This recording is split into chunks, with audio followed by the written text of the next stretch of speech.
Big up Sude Records, champion music for the champion people. Sude Records, champion music society. Unainendele kuchema nguva yangu inina ndakawesa. Sebe pita taindaga siketa leta. Indaneta na kreta, wana nguva yangu ya gaenda. Aini ndaneta, na sweeta sisenda yeza. Rudo wangu wachura uchipesa. Dabana ngu resta, maru resta, uchiwesta. Waidana na puti na chesta.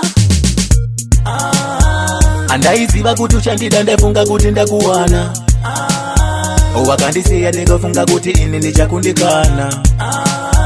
A true love ndiro rudo amai mwana.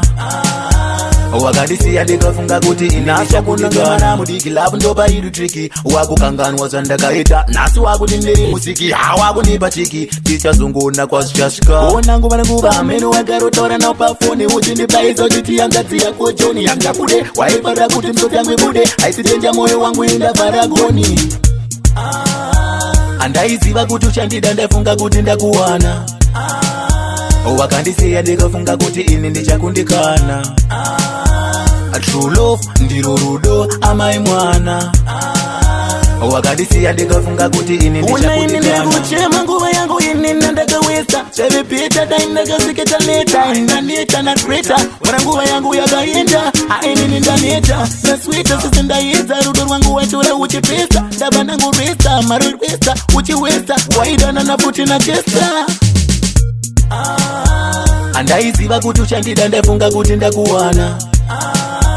Wakandisiya ndikafunga kuti ini ndichakundikana. A true love ndiro rudo amai mwana. Wakandisiya ndikafunga kuti ini ndichakundikana. Andaiziva kuti uchandida ndefunga kuti ndakuwana. Wakandisiya ndikafunga kuti ini ndichakundikana. Mudiki love ndopa idu tricky. Wakukanganwa zandakaita. Nasi wakuti ndiri musiki. Hawakunipa chiki. Tichazunguna kwa shashka.